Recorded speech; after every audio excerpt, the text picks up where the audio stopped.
Now, to data point this week, we are talking about the National Government Constituency Development Fund, NG-CDF, which you may have known earlier as CDF. Let's take a look at the figures this evening because the CDF has existed since 2004. The first installment was paid in April 2004, and so far 572.9 billion shillings have been allocated to this kitty, of course, up to June 2025. Let's take a look at how this has been. So it started with 1.2 billion shillings in 2003-2004 financial year. This has been going up consistently. In the year 2007-2008, or rather 2006-2007, it hit 10 billion shilling mark. Then in 2011-2012, it hit 23 billion mark. And then the other high was in 2015-2016 at 35.2 billion shillings. Of course, this was during the new constitution era. And then the highest so far is 54.7 billion shillings for the financial year 2024-2025.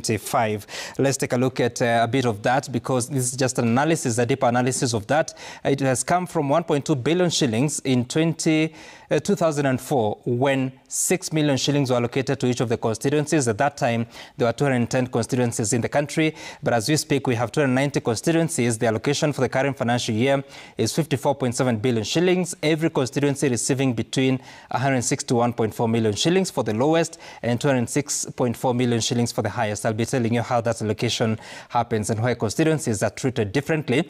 Now, the law has been that in 2004, the allocation for CDF was 2.5% of ordinary revenues of the government. At that time, there was no two levels of government. It was just the central government and local government, but the national government is what was operating all these matters. Now, 2025, the rate is still at 2.5%, but 2.5% of the national government share of revenue. You recall that the country or the government shares resources between the national government and the devolved structure in the name of counties.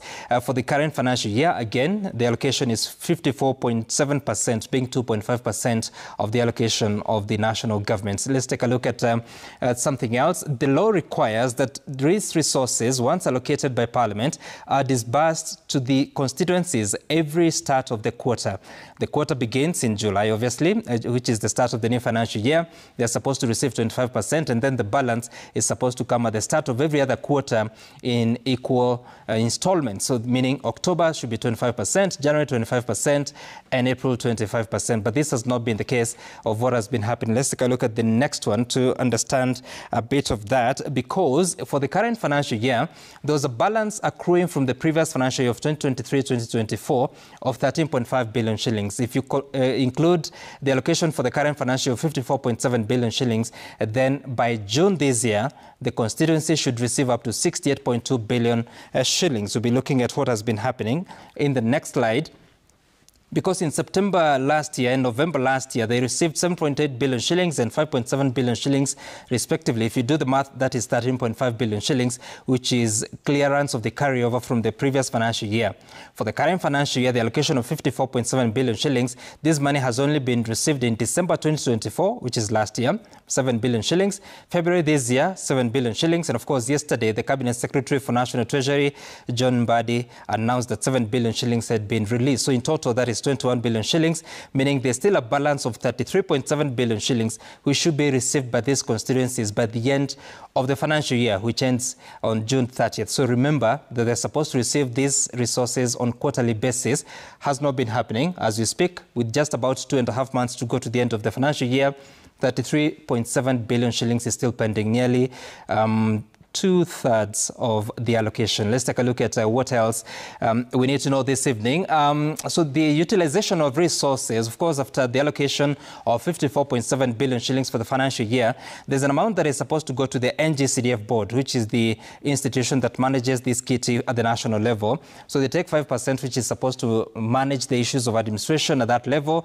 That is 2.7 billion shillings. Now, the balance is supposed to be shareable to the constituencies. We'll be looking at how that is shared across the constituencies in the next slide, which will tell us that out of that 52 billion shillings, 75% of the funds is supposed to be allocated equally, meaning that 75% is 39 billion shillings. So this will be divided among the 290 constituencies. So 39 divided by 290, you get the figure of about 134 million shillings. It will be shared in that level.